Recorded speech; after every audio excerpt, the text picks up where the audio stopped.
우리는 오늘 소위 글로벌 성혁명 시대를 살고 있습니다. 혁명이라는 것은 단순히 사회의 질서가 무너지고 새로운 정권들이 들어서는 것이 아니라 기존의 사회를 유지하고 있는 가치체계, 가치관이 붕괴되고 새로운 가치관을 들었을 때 사용되는 용어입니다. 지금까지 유지하고 있던 성에 대한 가치 질서는 기독교의 바탕을 둔 성윤리이고 성생활은 언제나 가족 관계를 전제로 하는 것입니다. 그러나 성혁명론자들은 기존 가족 중심의 기독교 윤리가 인간을 억압하고 불행하게 만든다. 성은 결혼을 전제로 할 필요가 없다. 결혼관계가 없더라도 얼마든지 즐길 수 있다. 그렇게 주장하면서 성의 해방을 주장하였습니다. 이들은 처음에는 이성관계의 성해방을 말하다가 점점 확대되어 동성 간의 성행위는 어떠냐? 성은 태어나는 것이 아니라 사회적으로 만들어지는 것이다. 가족제도는 자본주의 체제를 유지하기 위한 억압장치다. 그렇게 주장합니다. 요즘에는 더 나아가 성은 어른만 즐긴다는 것이 참 이기적이다. 아이들도 얼마든지 즐길 수 있게 해줘야 한다. 와 성애론자 또는 조기 성애 교육, 조기 성교육 이런 것들이 유행하고 있습니다. 이렇게 하여 우리 사회는 역사상 미래를 찾아보기 어려울 정도로 성이 범람하고 있고 도시 곳곳마다 성을 상품화하는 광고로 차고 넘칩니다. 아침에 출근하다 보면 건물에 걸린 대형 스크린에 성적 매력을 발산하는 여인이 유혹을 취하고 있어 참 목사인 저도 보기 민망합니다. 평신도인 여러분은 이런 유혹에 얼마나 견디실지 참 걱정이 됩니다. 우리 사회가 이렇게 된 것은 갑자기 어느 날 된 것은 아닙니다. 오랜 시간을 거쳐서 사람들이 생각이 변화되고 그 사상의 변화가 오늘의 현상을 가지고 왔습니다. 그러므로 우리는 먼저 이 사상의 변화에 대해서 좀 주목할 필요가 있습니다. 프로이드라는 사람을 우리가 주목해야 합니다. 이 사람은 20세기 초 사람인데요. 현대 심리학 또는 정신분석학의 아버지다. 그렇게 불리는 참 중요한 인물입니다. 그는 인간의 행동을 결정하는 것은 의식, 머릿속에 있는 의식이 아니라 무의식 어디 있어요? 가슴, 인간의 가슴, 머릿속에 있는 것이 아니라 가슴에 있는 무의식이 인간의 행동을 지배하는 것이다. 이 무의식의 세계는 또 무엇이 있느냐? 전문적인 용어로 리비도, 번역하면 성욕, 성적 욕구가 우리의 내면에 인간의 행동을 내면에 가득 차 있고 이 성적 욕구가 인간의 행동을 결정하는 삶의 에너지, 동기라는 겁니다. 그런데 인간의 성욕은 무한하지만 이것을 만족시킬 수 있는 수단은 제한되어 있습니다. 우리가 어떤 여성을 좋아한다고 해서 남성을 좋아한다고 해서 다 가질 수 있는 것이 아니죠. 그렇게 살다가는 사회 질서가 붕괴가 될 것입니다. 그래서 이 성적 욕망을 사회윤리 또는 종교 이런 것들로 억압할 수밖에 없는데 이것이 뭐가 돼요? 이렇게 억압하면 스트레스가 되는 거예요. 스트레스가 쌓이면 뭐예요? 병이 된다. 정신분열을 일으킨다. 프로이드의 이론은 간단하게 요약하면 그런 겁니다. 이런 사상은 일대 센세이션을 불러일으켰고 많은 사람들이 그의 이론에 동조하였습니다. 그런데 프로이드만 하더라도 그래도 기독교 윤리 자체를 완전히 부정하지는 않았습니다. 당신은 아직도 기독교가 지배하는 사회이고 기독교가 필요 없는 것이다 그렇게 말했다가는 프로이드 자신이 엄청나게 공경을 취하게 될 것이기 때문입니다. 그런데 그의 제자 중에 빌헤름 라이히라는 사람이 있습니다. 그는 프로이드에서 한 걸음 더 나아가서 인간의 성욕을 무한하게 발산시키기 위해서는 기존 성을 억압하고 있던 사회 질서, 특히 기독교 윤리 자체를 폐기해야 한다. 그래야 인간이 해방된다. 그렇게 주장하였습니다. 이런 주장은 프로이드가 보기에도 당신 최고 첨단에 있던 프로이드가 보기에도 너무 나갔습니다. 그래서 그는 라히를 위험한 인물, 일종의 정신병적인 황상가다 그렇게 보고 쫓아내어 버렸습니다. 라이언은 미국으로 건너가서 자신의 이론을 펼쳤고 이것이 오늘날 성혁명을 주장하는 사람들의 이론적 근거가 되었습니다. 이런 시대에 기독교 윤리를 말한다는 것이 참 어렵습니다. 특히 우리 젊은이들은 본문과 같은 구절을 매우 고리타분하게 여길 것입니다. 좀 신앙생활을 착실히 하려고 하는 분들은요, 그래도 성경을 읽지 않을 수는 없으니 건너뛰고 읽거나 아니면 대충 넘어가고 싶은 그런 충동을 느낄 것입니다. 그러나 하나님의 말씀은 예나 지금이나 진리입니다. 성혁명론자들은 틀렸습니다.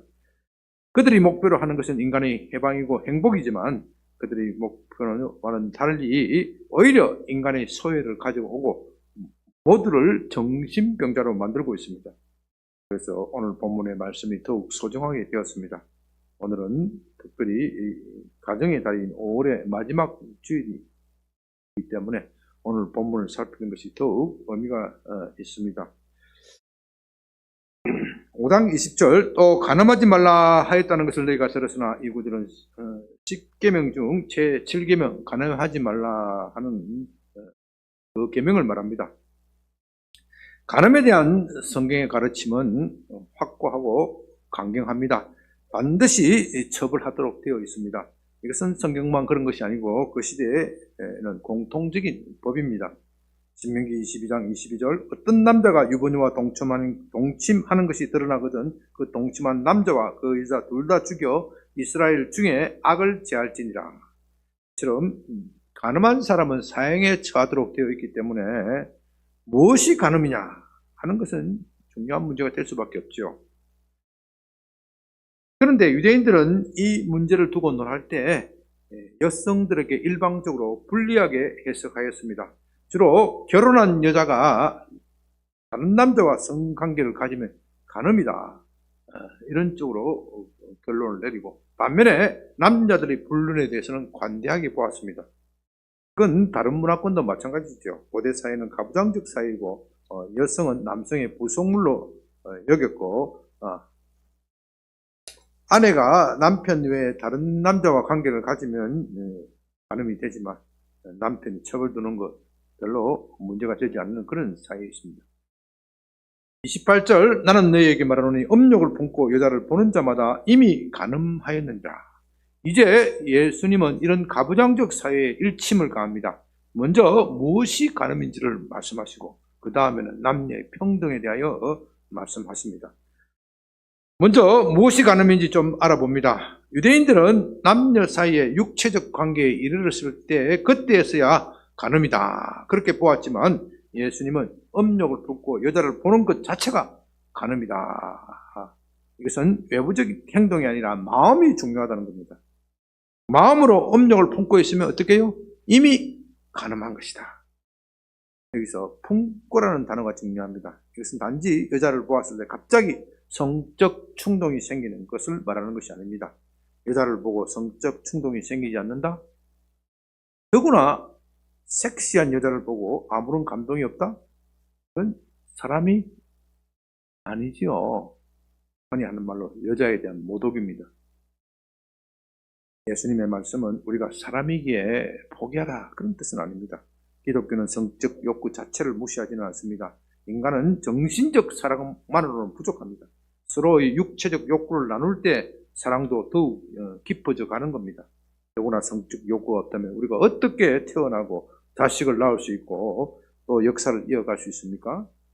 그런 점에서 성경은 금욕주의자들이 주장하듯이 인간의 성적 욕구가 자체가 불결하다거나 부정하다 그렇게 보지 않습니다. 그와는 반대로 하나님이 주신 것이기 때문에 귀한 것이고 아름다운 것입니다. 그런 욕구 때문에 서로 사랑할 수 있고 또 가정을 이루는 겁니다.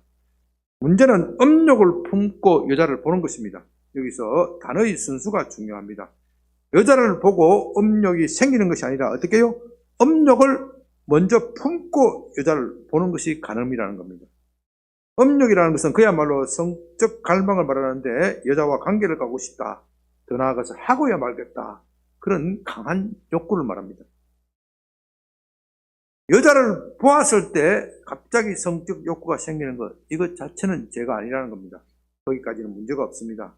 문제는 그렇게 마음이 동하였는데 그것을 내버려 두는 겁니다. 성적 욕구를 내버려 두면 어떻게 돼요? 그 자체로 가만히 있는 것이 아니라 이것이 점점 커집니다. 저 여자를 반드시 가지고 와야 말겠다. 강한 갈망이 생기죠. 그렇게 되면 업욕을 품고 여자를 보는 것이 되어 간음한 것이 된다. 그런 뜻입니다. 야고보서 4장 15절에서 욕심이 잉태한 적 죄를 낳고 죄가 장성한 적 사망을 낳는다. 이런 말씀은 욕심 자체는 죄가 아니다. 사람이 욕심이 있어야 일을 하는 것이죠. 욕심이 없다. 이것이 좋은 말일 수 있지만 나쁜 말일 수 있어요. 무기력한 사람이에요. 무기력한 사람. 욕심 자체는 성경은 죄라고 말하지 않습니다. 그 욕심을 관리하지 못하면 죄가 되는 겁니다. 따라서 우리는 욕심이 생기실 때 그것이 죄로 번지지 않도록 관리를 해야 합니다. 그렇다면 여자가 업욕을 품고 남자를 쳐다보면 어떻겠습니까? 성경에 그런 말씀은 있어요, 없어요? 없어요. 그러나 그것 역시 간음이라고 보아야 하겠지요. 남자든 여자든 차별이 없습니다. 그런데 예수님은 유독 여자에 대해서 말씀하지 않으시고 남자에 대하여만 말씀하고 계십니다. 이것은 당시 사회가 남성 중심의 사회이고 이 남성 중심의 고정관념을 깨뜨리기 위하여 의도적으로 그렇게 하고 있습니다. 다시 말해서 너희 남자들이여, 너희는 스스로 여성에 대하여 우월적 지위에 있다고 여긴다. 재산에 있어서도 우위고 가정에 있어서도 우위고 종교에 있어서도 우위다. 제사장 직분들은 남자들만 독차지하고 있고 여자들은 아예 접근도 하지 못하게 한다. 그런데 너희들이 여성보다 나은 것이 무엇이 있느냐? 너희는 여성을 놀이기로 취급하면서 엄란한 마음으로 쳐다보고 있다. 너희들이 더 큰 죄인이다. 이렇게 말씀하심으로써 당시 가부장적 위계의 질서를 흔들어 놓고 있는 겁니다. 아마 오늘날 예수님이 말씀하셨다면 여성들에게 대해서 또 경고했을지도 모릅니다. 요즘은 여성들이 파워가 너무 심해져서 그것도 문제가 됩니다. 어찌되었든 예수님의 이런 말씀은 그들이 듣기에 매우 거북했을 것입니다. 설령 예수님의 제자들이라 할지라도 그랬을 것입니다.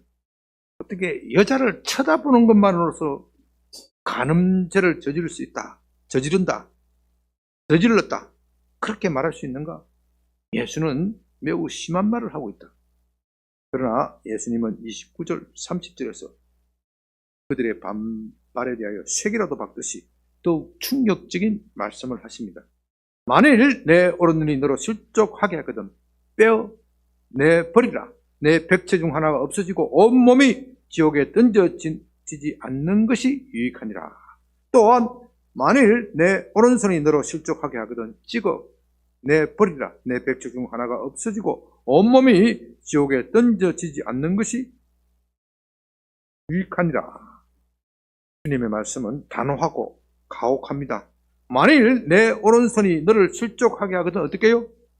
오른손이 너를 실족하게 하거든 빼어버리라. 또 오른손이 어떻게 해요? 너를 실족하게 하거든 그 손을 어떻게 해요? 찍어버리라. 잘라버리라. 실족하게 한다는 말은 죄를 범하게 한다, 그런 뜻입니다. 그렇게 불구인 채 천국에 들어가는 것이 온몸이 성한 채 지옥 가는 것보다 낫다, 그런 뜻입니다. 오른 눈이 실족하게 한다는 것은 한쪽 눈으로, 실눈으로 여자를 쳐다보는 것을 말하는 것이죠. 겉으로는 안 보는 척 하면서 쳐다보는 것입니다. 우리는 그런 죄를 범하기 쉽습니다. 예쁜 여자가 지나가는데 어떻게 안 볼 수 있습니까? 안 보면 어떻게 해요? 그 여자에 대한 신뢰다, 그렇게 생각하면서 남자들은 쳐다봅니다. 안 보를 거 하여도 눈이 돌아가게 되어 있습니다. 그러나 눈이 돌아가는 것은 어쩔 수 없다 하더라도 얼른 엄란한 마음을 끊어버려야 합니다. 그렇지 않고 계속 쳐다보면 어떻게 돼요? 엄란의 죄를 짓게 된다. 또 오른손이 죄를 범하게 되면 차라리 찍어버리라고 말합니다.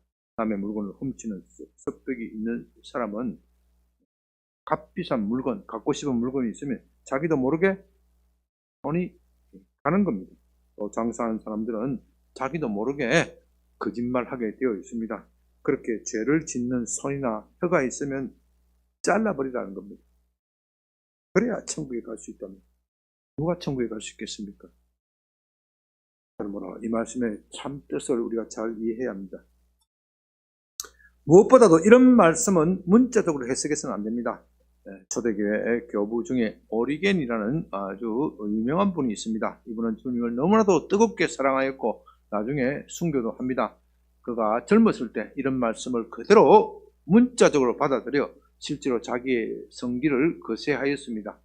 나중에 신앙이 성숙해지자 그것을 후회하였습니다. 그 이유는 죄의 습성이 우리 몸에 있는 것이 아니라 우리 손이나 눈에 있는 것이 아니라 영혼에 있기 때문입니다. 법에게 습성이 있는 사람은 오른손을 자르면 어떻게 해요? 왼손으로 하고, 왼손을 자르면 어떻게 해요?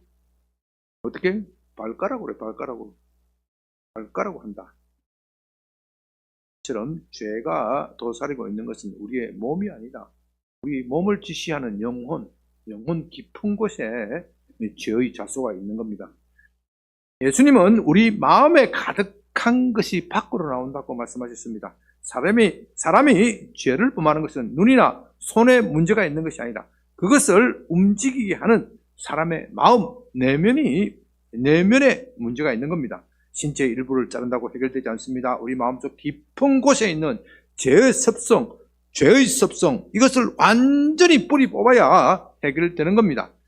그러나 우리 힘으로 어떻게 죄의 뿌리를 뽑아낼 수 있겠습니까? 그건 불가능합니다.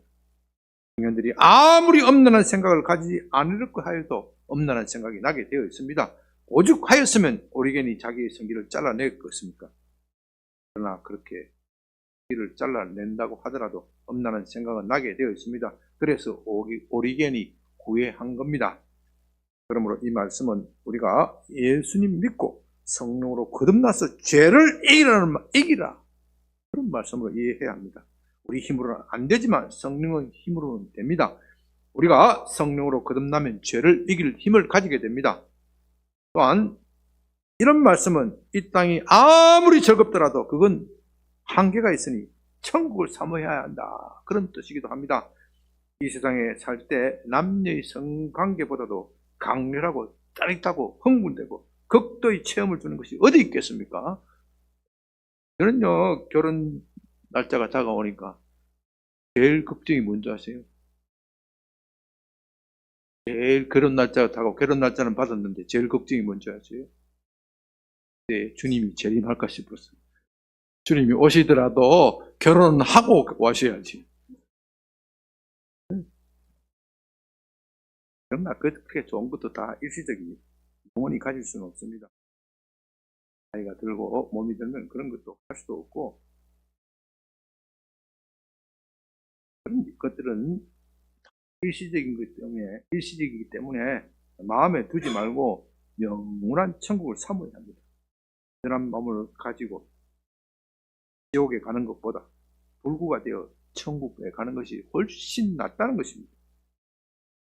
이제 이것을 생각하면서 31절, 32절을 봅니다. 또 일렀을 때 누구든지 아내를 버리려거든 이혼 정서를 줄 것이라 하였으나 나는 너희에게 이르노니 누구든지 범행한 이유 없이 아내를 버리면 이는 그로 간음하게 하며 또 누구든지 버림을 받은 여자에게 장가 드는 자도 간음함이니라.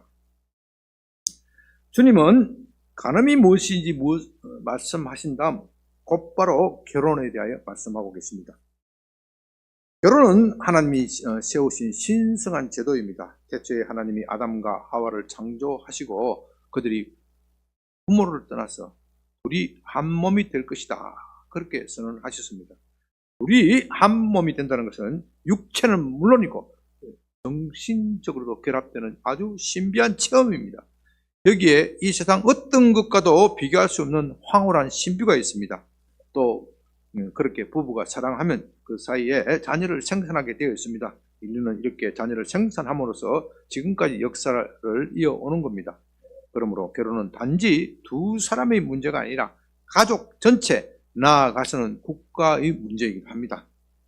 그런 점에서 요즘 이혼의 자유 또는 무책주의, 이혼을 주장하는 사람은 문제가 있습니다.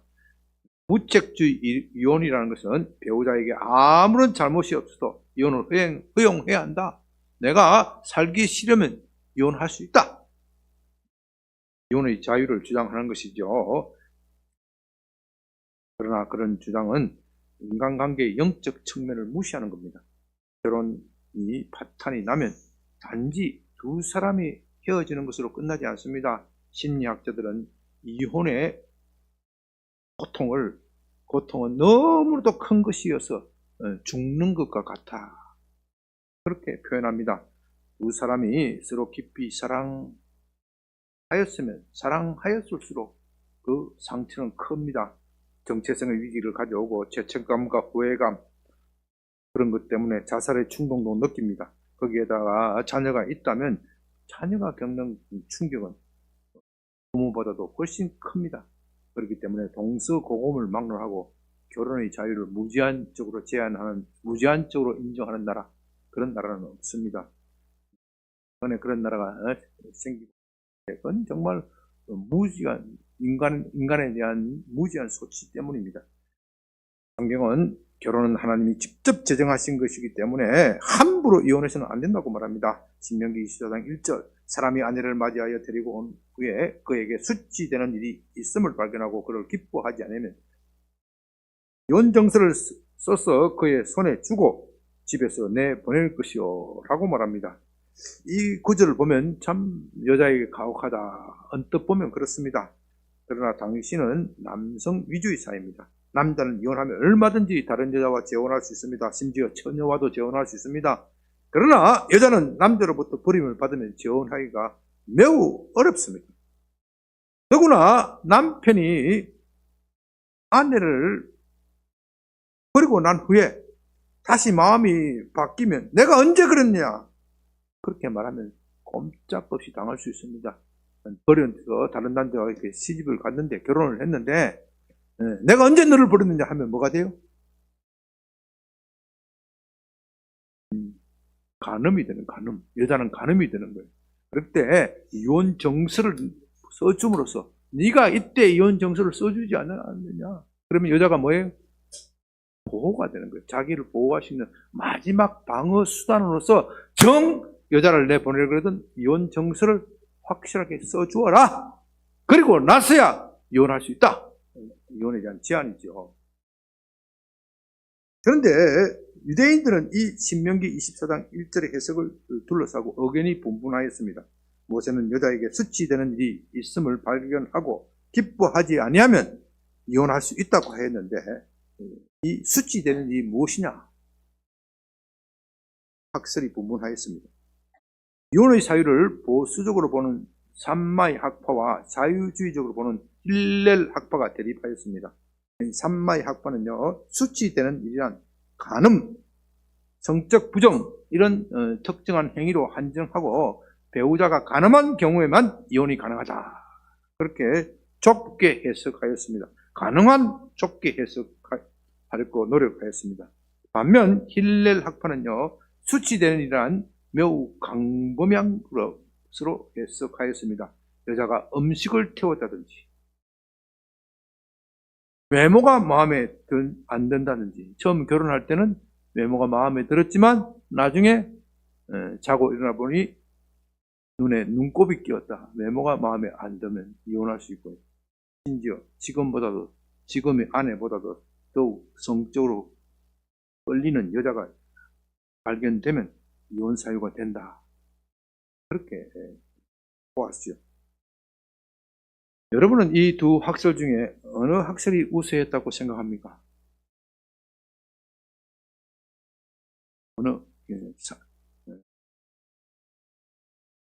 삼마이파는 엄격하게 해석하는 것이고 힐렐파는 넓게 해석하는 것, 어느 학설이 우세했다고 생각해요? 보자, 되게 잘하세요. 삼마이 학파는 소수였습니다. 다시 말해서 남자들은 자유롭게 이혼할 수 있었지만 여자는 이혼이 쉽지 않았습니다. 그래서 여자들의 권리가 일방적으로 짓밟혔습니다. 예수님은 이렇게 타락한 결혼 질서를 바로 세우기 원하셨습니다.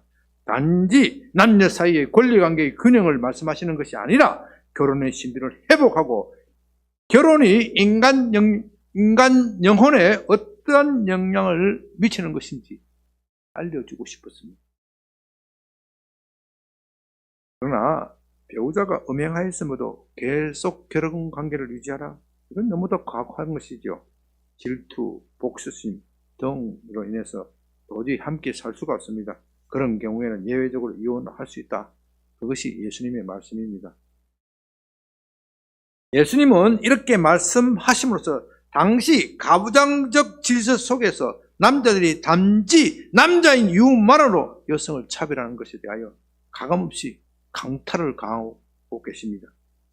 그래서 오늘 본문의 말씀이 남자들이 엄행한 이유 없이 여자를 버리면 가늠한 것이 되고, 또 누구든지 가늠한 여자에게 장가든 사람도 어떻게 해요? 가늠한 것이다. 그렇게 말씀하십니다. 그러므로 이 말씀은 어느 경우에 이혼이 가능하냐? 그런데 중점이 있는 것이 아닙니다. 할 수만 있다면 이혼하지 말라는 겁니다. 엄행 유의 이유로 여자를 버리는 것은 그 여자로 가늠하게 만드는 일입니다. 누구든지 버림받은 여자에게 장가드는 사람도 가늠한 것이라는 말씀은 여자에게 매우 불리한 것처럼 보입니다. 그러나 예수님의 말씀의 참 뜻은 여자가 간음을 했다, 그것이 아니라 그 여자와 관계를 가지게 하는 그 버린 누구예요? 버린 남자, 너가 책임이 크다, 내김이 책임이 크다. 지금 그 말을 하려고 합니다. 그 말씀. 말해서 이혼에 대해서 남성에 대해 책임을 지우지 않던 그런 당시 문화를 뒤집어 엎어버리고 오히려 남성에게 중한 책임을 지우는 말씀으로 이해해야 합니다. 왜냐하면 그들도 간음이라는 죄의 책임을 면할 수 없기 때문입니다. 간음의 죄에 대한 처벌은 뭐예요? 뭐라 그랬죠?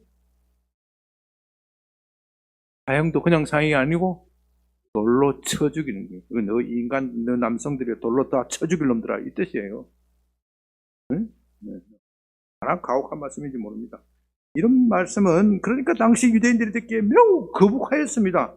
마태복음 19장에서도 비슷한 말씀이 나오는데, 제 아들이 예수님의 말씀을 듣고 만일 그렇게 엄격하게 해석한다면, 예수님처럼 그렇게 엄격하게 해석한다면 차라리 장가가지 않는 것이 낫겠습니다.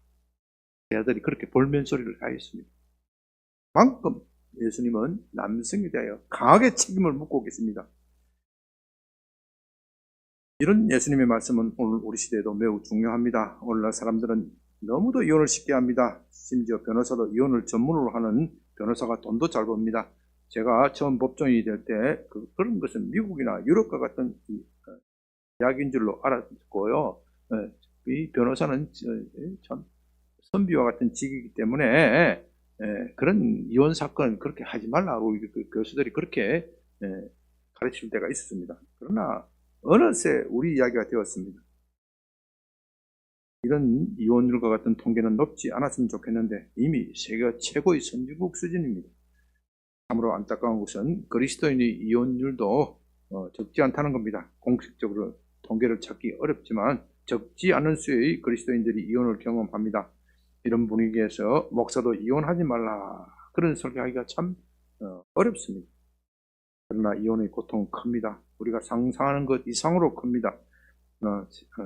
젊었을 때 이혼한 친구에서 농담 삼아서 이제 자유의 몸이 되었으니 참 좋겠다 그렇게 말했더니 그 친구가 정색을 하면서 정말 힘들다. 이혼은 사람이 할 짓이 아니다. 엔간하면 함께 사는 게 좋다. 그렇게 고백하더라고요. 그러나 어쩔 수 없이 이혼해야 할 경우도 있습니다. 주님은 그것까지 부인하지는 않습니다. 특히 배우자가 가늠한 경우까지 감수하면서 함께 살라. 그건 너무 가혹한 것이죠. 그건 이미 배우자가 자기를 버렸는데 어떻게 살 수 있겠습니까?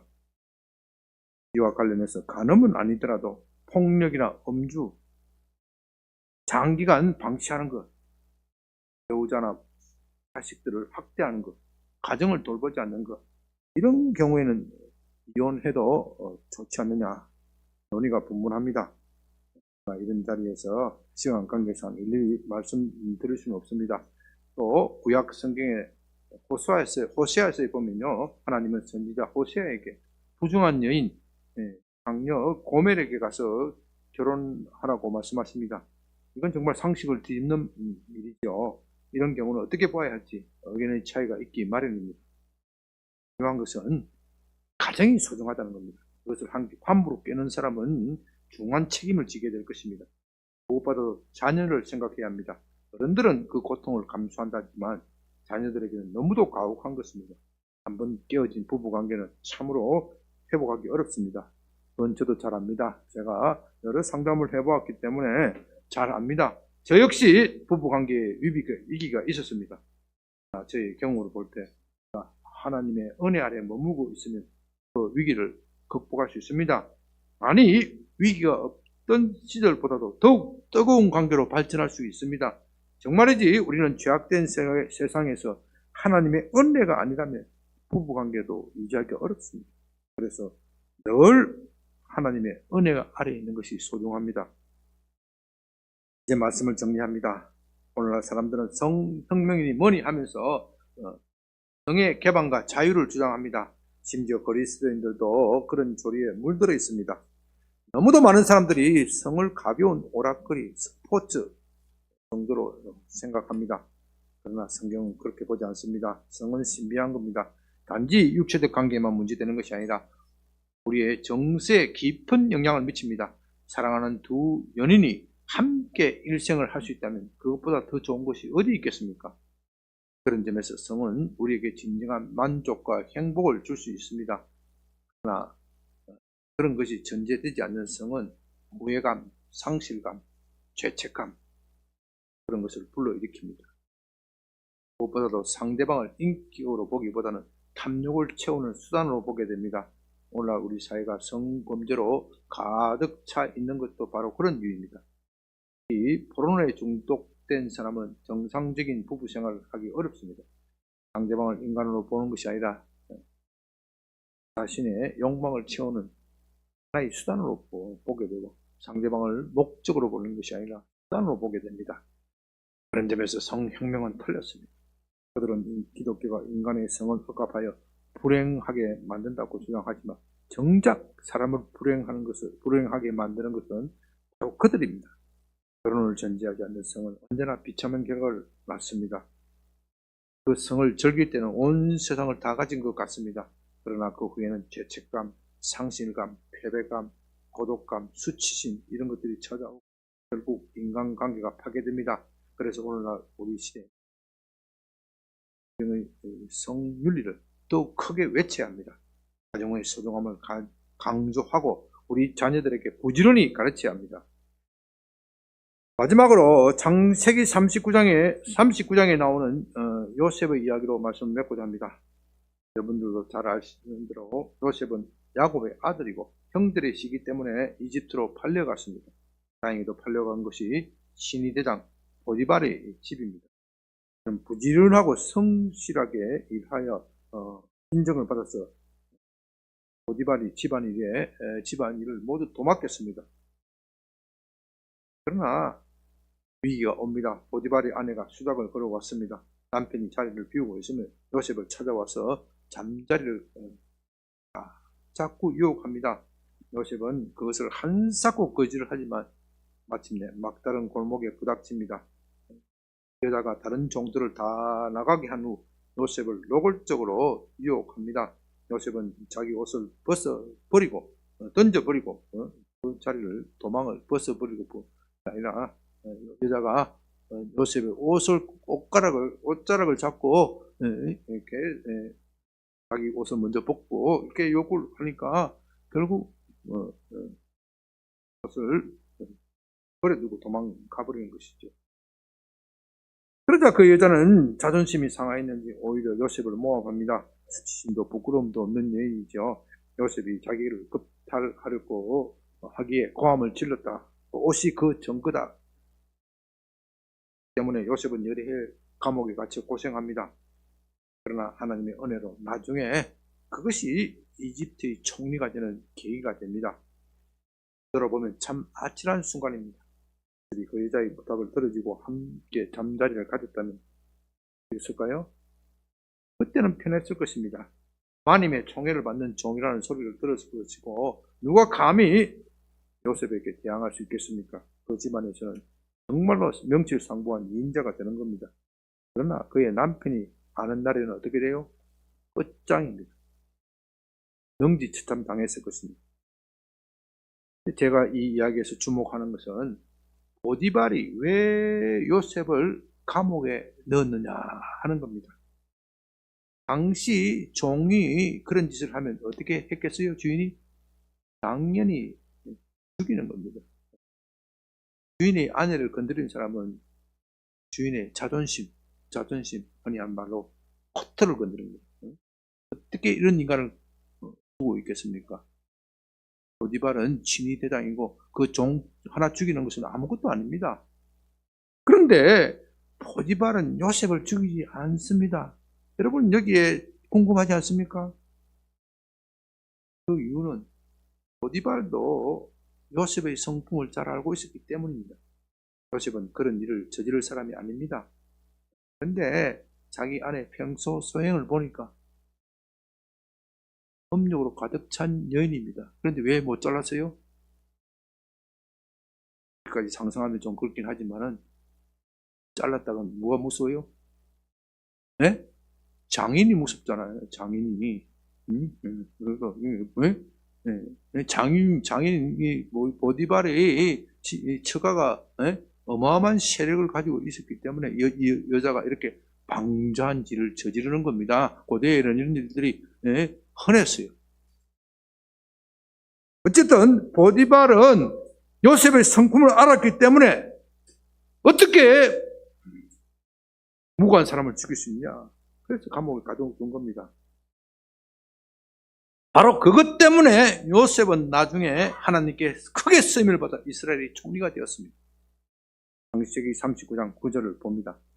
이 집에는 나보다 더 큰 이가 없으며 주인이 아무것도 내게 금하지 아니하여서도 금한 것은 당신뿐이니 당신은 그의 아내입니다. 그런즉 내가 어찌 이 큰 악을 행하여 하나님께 죄를 지으리까. 이것은 요셉이 보디발의 아내에게 거절하면서 한 말입니다.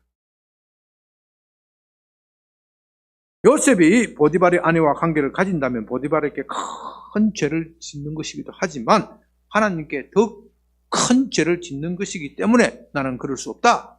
그렇게 말합니다. 비록 보디발의 눈은 피할 수 있지만 하나님의 눈은 피할 수 없다는 겁니다. 이것은 이미 그가 하나님께 절대 순종하기로 결심한 사람임을 말합니다. 바로 이것입니다. 우리가 이 세상에 도도한 성물결을 이길 수 있는 길은 전적으로 하나님의 말씀에 복종하는 겁니다. 이 세상에 달콤한 소리를 뿌리치고 전적으로 하나님께 순종하는 겁니다. 그러면 우리 젊은이들은 요셉처럼 쓰임을 받습니다. 그러나 누가 그럴 수 있겠습니까? 그러면 안 되는 겁니다. 그러므로 우리는 성령으로 거듭나서 거룩한 삶을 사는 겁니다.